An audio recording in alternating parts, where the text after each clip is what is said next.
murag ang gani. Ay kanang tugsukan sa mga flower. Sa akong gibuhat, nagpalit lang kog sponge sa plato para mo tungtungan. So kay di man siya pwede ma-double no kay grabe jud siya kagahi ang pinaka top niya gahi tugsukon. Sunod siya kisian og cutter para makasulod. So mo to. Sa hinay-hinay mga jay, murag na ko na siya. Nakaya ra, na-carry ra. Na-carry over ra. Charot. So mana siya no, kay birthday man sa atong magulang. Ika 39 niya. Ugma, so amo na siyang giandaman. So nagkasinabot mi sa akong mga igsuon na amo siyang i-surprise. Nang sa gayoy, maka-experience naman. Sa mana siya. Kanagod guys, kanang pinobrera nga kuan. Pinobrera nga surprise.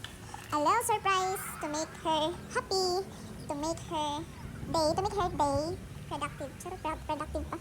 Memorable rather. To make her day ay memorable.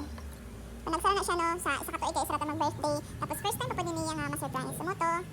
Thanks to my brothers and sisters ning support sa maong plano.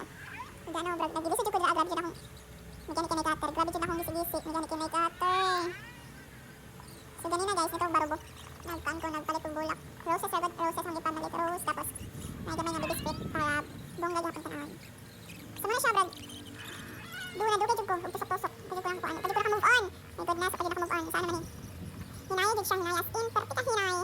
So man siya tugsok pa more. So kaya ka naman di touch take daan ang money mga guys kaya dili mapagak. Wala naman dito sa pwede. Another para for expenses. So dito na touch take. Nakakaramta sa siya guys. Sa touch take duman na ako. Ikot touch take na pod. Sama na siya.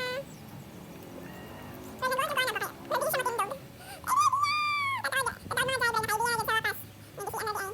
Uy, kadugay ba? After 48 years. After 48 years pa lang siya kay Brad. Nag-listen naman siya. Plus tayo sa niya.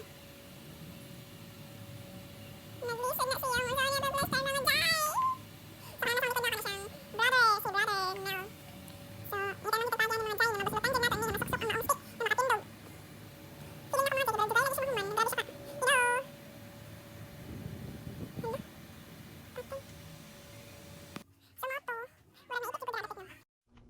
So, wala siya. Murag, gwapa-gwapa na di siya ang kuan, porma niya, guys. Na porma na di siya tao. Na porma na di siya bulak. Bulak, klak. Ay, sana all, matagan dahil sa mga siya dahil no, kung nga mo ati nga nag-birthday. So, siya ang nakadawat sa maihon na bulak nga nagwaan pa ni Inday. Siyempre, hagwaan dyan na siya. Umay na lang malipay. Yes, syempre. Yes, po. So, perting lipayan niya dahil no, what siya na-expect na matagdaan na siya money bouquet.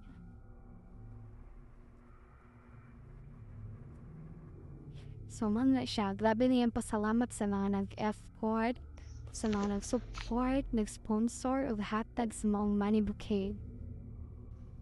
Salamat daw sa tanan-tanan, guys. Ug mo to, di ba, ipasilo mo pa dyan ako na siya kay para makita niyang iyang reaction. Reaction niya sa pagdawat sa maong bulak. Sa pinakalasan ako, kuanday, i-insert dahil itong reaction niya nga nag-ambak-ambak siya paghatod na ko sa maong flower. Sa maong money bouquet. Yan.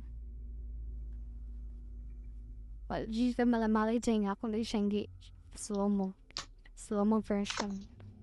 Kinupo yun siya nga kanang normal lagi na video.